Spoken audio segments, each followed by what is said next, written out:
Bismillahirrahmanirrahim. Assalamu alaikum, 6th class students. Sir name is again here for math lecture. Students, our third lecture is about introduction of set on page number 6 and exercise number 1C. Students, open your books and come on page number 6. Here is write a Venn diagram. Venn diagram क्या चीज़ है, हम लोग इसे यहाँ पर सीखेंगे. A Venn diagram is a pictorial. A Venn diagram is a pictorial representation of a set. Venn diagram किसी भी सेट की पिक्टोरियल रिप्रेजेंटेशन को कहते हैं. पिक्टोरियल रिप्रेजेंटेशन क्या है, मतलब किसी भी सेट को शेप में, मतलब किसी भी नहीं कहने के शक्ल की फॉर्म में उसे रिप्रेजेंट करना, ठीक है, डायग्राम की फॉर्म में रिप्रेजेंट करना, उसे हम लोग पिक्टोरियल रिप्रेजेंटेशन कहेंगे. Exercise number 1C and the question number 1, draw a Venn diagram for the following sets. The first part of this question, name of 5 boys starting with A and name of 5 girls starting with S. मतलब हम लोगों ने एक set को represent करना है Venn diagram में, और इसे किस तरह से कर सकते हैं, जिसके अंदर हम लोगों ने 5 बॉयज़ के नेम राइट करने हैं जो कि ए से स्टार्ट होते हों, और 5 गर्ल्स के भी नेम राइट करने हैं जो कि एस से स्टार्ट होते होंगे. किस तरह से हम लोग इसे करेंगे, इसे हम लोग यहाँ पर देखते हैं. मैंने यहाँ पर लिखा नेम ऑफ बॉयज़. पहले मैं बॉयज़ के नेम को रिप्रेजेंट करूँगा एक वेन डायग्राम के साथ. तो मुझे उसके लिए क्या करना पड़ेगा, मैंने सबसे पहले एक रेक्टेंगुलर बॉक्स बनाया. ये रेक्टेंगुलर बॉक्स जो है वो एक यूनिवर्सल सेट को शो करता है. अब यूनिवर्सल सेट क्या है, हम लोगों ने एक वर्ड सुना है यूनिवर्स. यूनिवर्स में क्या क्या होता है, उसके अंदर हमारे स्टार्स हैं, प्लैनेट्स हैं, मतलब बहुत सारे स्टार्स और प्लैनेट्स मिलके ईच एंड एवरीथिंग हमारे पास एक यूनिवर्स बनाता है.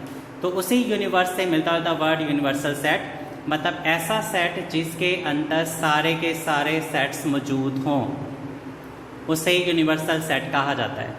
हमारे पास यहाँ पर क्वेश्चन के अंदर उसकी डिमांड के अकॉर्डिंग 5 बॉयज़ के भी नेम राइट होने चाहिए जो कि ए से स्टार्ट हो रहे हैं, और सेकंड सेट में उसने कहा name of 5 girls starting with S.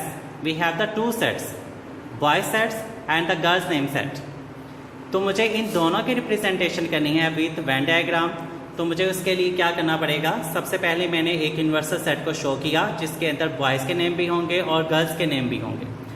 Boys के नेम को शो करने के लिए मुझे इसे वेन डायग्राम में इस तरह से करना पड़ेगा. ऊपर मैंने लिखा हेडिंग में नेम ऑफ बॉयज़. तो पहले मैंने एक हमारे पास जो रेक्टेंगुलर बॉक्स है उसे बनाया. उसमें मैंने बॉयज़ के नेम्स को हाईलाइट किया सर्कल के साथ. सर्कल के अंदर मैंने बॉयज़ के नेम को राइट कर दिया, अली, अहमद, अकरम, अब्दुल्ला एंड अवैस, ठीक है. और गर्ल्स जिनके नाम एस से स्टार्ट हो रहे थे, सैरा, साइमा, शुमाइला, समिया एंड शाज़का, उन्हें मैंने बॉक्स के अंदर लिखा. मतलब नेम ऑफ बॉयज़, पहले मैंने बॉयज़ को हाईलाइट करना था वेन डायग्राम के अंदर, इसलिए मैंने उन्हें एक सर्कल के अंदर लिखा जो कि रिप्रेजेंट कर रहा है कि यहाँ पे हमारे पास बॉयज़ जो है वो हमारे पास ये जो बॉयज़ है उनकी एक वेन डायग्राम बनी हुई है. इसी तरह से नेम ऑफ गर्ल्स है. तो जब नेम ऑफ गर्ल्स की बारी आएगी तो हम लोग उन्हें हाईलाइट करेंगे, गर्ल्स को हाईलाइट कर देंगे, और गर्ल्स को हाईलाइट करने का मतलब है कि मैं उन्हें सर्कल के अंदर लिख दूंगा और बॉयज़ को सर्कल के बाहर लिख दूंगा. जो मेरे पास एक रेक्टेंगुलर बॉक्स था, मैंने आपको पहले भी बताया कि रेक्टेंगुलर बॉक्स जो है वो शो कर रहा है एक यूनिवर्सल सेट को जिसके अंदर सारे के सारे सेट्स मौजूद होंगे. तो ये मेरे पास फर्स्ट पार्ट के अकॉर्डिंग उसकी दोनों वेन डायग्राम्स होंगी. Second part of this question, student in your class who live in flats and those who live in houses. Flats, ऐसे स्टूडेंट्स जो कि रेंट पे रहते हैं, रेंट के घरों में रहते हैं, और ऐसे स्टूडेंट्स जिनके अपने घर मौजूद हैं. उन्होंने कहा कि उन दोनों को देखते हुए आप लोगों ने उनकी रिप्रेजेंटेशन करनी है विथ वेन डायग्राम. तो सबसे पहले मैंने hiding the students who live in flats. ऐसे स्टूडेंट्स जो कि फ्लैट्स में रहते हैं, ठीक है, उन्हें हाईलाइट करने के लिए मैंने एक सर्कल बनाया और उस सर्कल के अंदर मैंने उन बच्चों के नाम लिख दिए जो कि फ्लैट्स में रहते हैं, अली, सैरा, अहमद. और ऐसे बच्चे जिनके अपने घर हैं और वो अपने घरों में रहते हैं वो साइमा, अब्दुल्ला एंड अकरम। आप लोग इन नेम की जगह पर कोई और दूसरा नेम भी राइट कर सकते हैं। Students who live in houses, अब उन स्टूडेंट्स की बारी है जो कि अपने घरों में रहते हैं और मैंने उन्हें रिप्रेजेंट करना है वेन डायग्राम के अकॉर्डिंग। तो सबसे पहले मैं एक सर्कल बनाऊंगा जो कि उन्हें हाईलाइट कर रहा है जो कि अपने घरों में रहते हैं। Saima, Abdullah and Akram and Ali, सारा एंड अहमद। अली, सारा एंड अहमद जो है जो कि जो फ्लैट्स में रहते थे, ये वो बच्चे हैं। और साइमा, अब्दुल्ला और अकरम ये वो वाले स्टूडेंट्स हैं, वो वाले बच्चे हैं जो अब जिनके अपने घर हैं और वो उनमें रहते हैं। ये मेरे पास है सेकेंड पार्ट के अकॉर्डिंग उसकी Venn diagram. The third part of question number 1, animals that eat plants and animals that eat meet. ऐसे जानवर जो कि पौधे खाते हैं और ऐसे जानवर जो कि गोश्तखोर हैं, गोश्त खाते हैं। तो सबसे पहले मैं उन एनिमल्स की बात करूंगा जो कि पौधे खाते हैं। एनिमल्स दैट ईट प्लांट, मैंने उन्हें रिप्रेजेंट करना है और उन्हें हाईलाइट करने के लिए मैंने एक सर्कल बनाया और सर्कल के अंदर मैंने उन एनिमल्स के नाम लिखे जो कि प्लांट खाते हैं। Horse, goat, sheep and camel. और ऐसे animals that eat meat, lion, tiger and cheetahs, उनको मैंने एक रेक्टेंगुलर बॉक्स के अंदर रखा जो कि मेरे एक यूनिवर्सल सेट को शो कर रहा है। एनिमल्स दैट ईट मीट, अब उन जानवरों की बारी है जो कि गोश्त खाते हैं। लायन, टाइगर एंड चीता, मैंने उन्हें हाईलाइट कर दिया और हाईलाइट करके मैंने उन्हें सर्कल में लिख दिया। और दूसरे जानवर जो कि पौधे खाते हैं उन्हें मैंने उसे बाहर लिख दिया, horse, goat, sheep and camel. The fourth part of this question, 5 cities in Sindh and 5 cities in Punjab। Sindh के 5 शहरों के नाम का एक सेट बनाना है और उसके बाद पंजाब के 5 शहरों के नाम जो सिटीज़ हैं उनके नेम लेकर हमें एक और सेट बनाना है और उनकी रिप्रेजेंटेशन करनी है with Venn diagram. 5 cities in Sindh, मैंने सिंध के सिटीज़ को हाईलाइट करना था और उसे मैंने लिख दिया एक सर्कल के अंदर। कराची, हैदराबाद, सक्खर, लाड़काना एंड नवाबशाह। और जो पंजाब के सिटीज़ हैं उन्हें मैंने बाहर लिख दिया, लाहौर, गुजरांवाला, गुजरात, सियालकोट एंड रावलपिंडी। इसी तरह से जब हम बात करेंगे पंजाब के सिटीज़ की, तो पंजाब के सिटीज़ को रिप्रेजेंट करने के लिए मैंने उन्हें लिख दिया हाईलाइट करके एक सर्कल के अंदर, और जो सिंध के सिटीज़ थे उन्हें मैंने बाहर लिख दिया। तो these are the Venn diagrams of exercise number 1C. So please students, note on this lecture in your notebook and remaining part do in your homework. Allah Hafiz. In this clip, we're going to look at some special notation used in Venn diagrams. The first bit of notation looks like this. When you see this symbol here, which looks a little bit like a lowercase n, it means the intersection of A and B. So on the Venn diagram, I would shade in this section here if I was asked to shade the part that represented this. The next special piece of notation is this, and it looks a little bit like a lowercase u. This means the union of A and B. So that's everything in A and everything in B as well. So I need to shade in everything in A and B. The final bit of notation is this. Now this means the complement of A, but you might like to think of it as meaning not A. So shading this on the diagram would look like this. You'll see that I've shaded everything that's outside of the A circle. So to summarise, this means the intersection, that's this part. This means the union, that's everything in A and B. And this means the complement of A, or not A, so that's everything outside of A. Here are some for you to try now. You'll need to copy the Venn diagram 3 times and then shade the appropriate parts. Press pause and have a go. When you're ready, press play. So for A, we want the complement of A, that's everything that's not in A, united with everything that is in B. So everything that's not in A is this, and I need to include everything that's in B as well. So we also need to shade in this part, and this is the finished answer. For part B, we want the complement of A union B. So this is everything that's outside of A and B. So that's this. For C, we want the complement of A intersect B. So that's everything that's outside the intersection of A and B. So this is the answer for that one.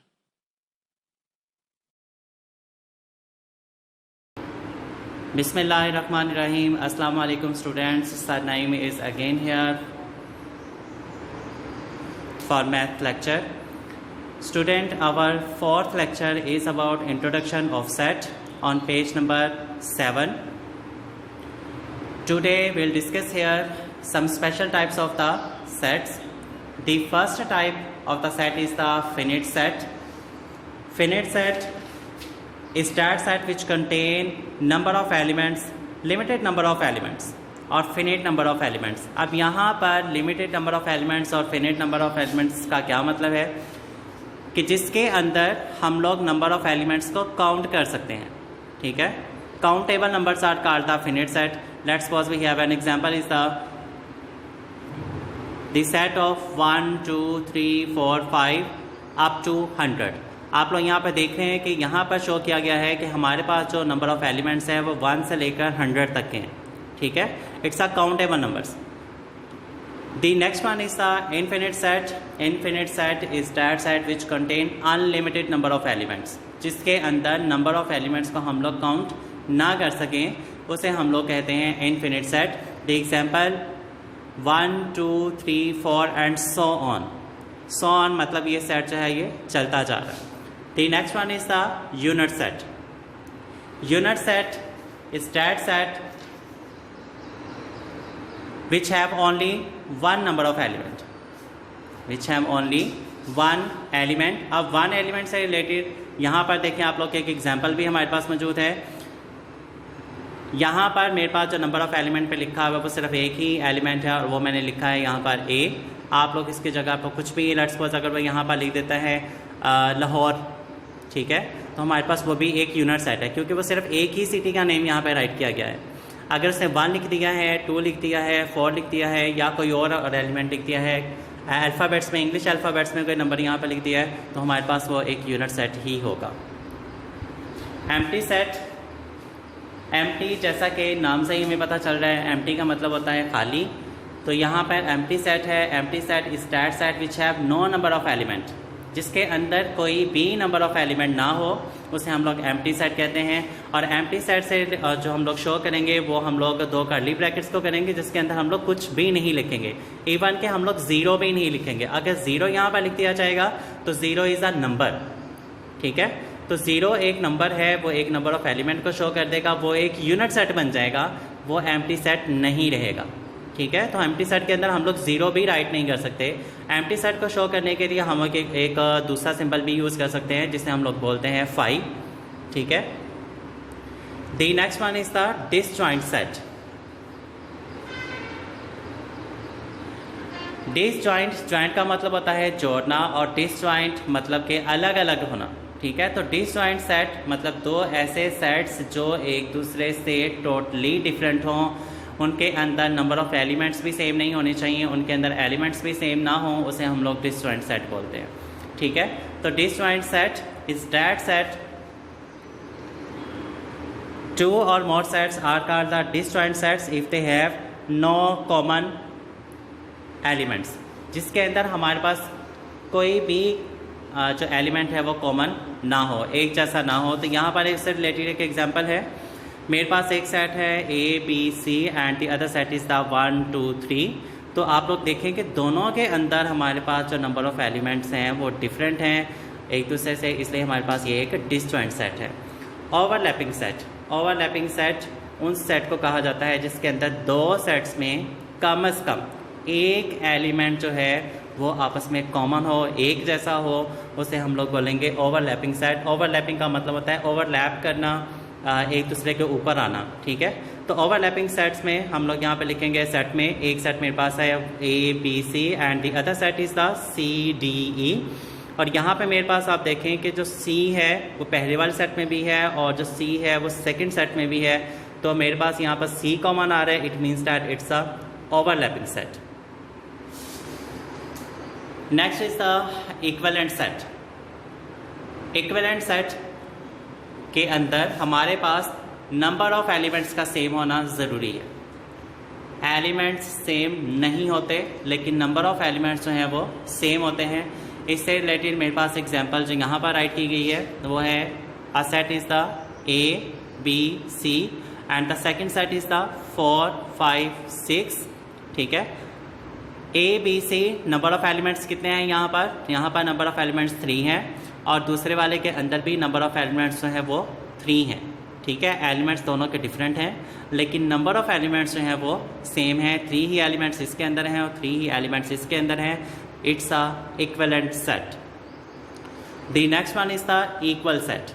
Equal set जिसके अंदर हमारे पास number of elements भी same हो और elements भी same हो, ठीक है, उसे हम लोग इक्वल सेट का नाम देते हैं। यहाँ पर मेरे पास जो एग्जांपल है, एक सेट मेरे पास यहाँ पर जो लिखा हुआ है 1 2 3 and the other set is the 3 2 1। आप लोग देख रहे हैं 3 इस वाले सेट में भी है, दूसरे में भी है, 2 और 2 भी सेम है, 1 और 1 भी सेम है, ठीक है। So equivalent set is that set which have number of elements and elements are same. The next one is the universal set. Universal set से रिलेटेड मैंने आप लोगों को कल भी बताया था कि यूनिवर्सल एक किस सेट को कहा जाता है जिसके अंदर सारे सेट्स के एलिमेंट्स मौजूद हों, उसे हम लोग यूनिवर्सल सेट कहते हैं। यहाँ पर मेरे पास 2 सेट्स लिखे हुए हैं 1 2 3 4 and the other 5 6 7 8। We have the 2 sets. अब इन दोनों सेट्स के जो एलिमेंट हैं वो एक अलग से सेट के अंदर लिखे गए हैं। वो यहाँ पर है 1 2 3 4 5 6 7 एंड 8, ठीक है ना। तो दोनों सेट्स के जो एलिमेंट्स हैं वो थर्ड वाले सेट के अंदर मौजूद हैं और ये जो थर्ड वाला सेट है ये हमारे पास है एक यूनिवर्सल सेट जिसके अंदर सारे के सारे सेट्स मौजूद हैं। जी तो students, open your books, page number 7 and here is right the some special types of the sets. The first is the finite set. आप लोगों ने जो अपनी बुक पे हाईलाइट करना है वो उसे देख लीजिएगा। A finite set contain a finite number of elements. एक ऐसा सेट जिसके अंदर finite number of elements हों उन्हें हम लोग एक finite set कहते हैं। इससे रिलेटेड हमारे पास नीचे एक एग्जांपल है। For example, a set of perfect square less than 20 is a finite set. Understand? The next one is the infinite set. An infinite set is a set which contain a finite or unlimited number of objects. एक ऐसा set जिसके अंदर हमारे पास infinite और unlimited number of elements मौजूद हों, unlimited number of objects मौजूद हों, उसे हम लोग बोलेंगे इनफिनिट सेट।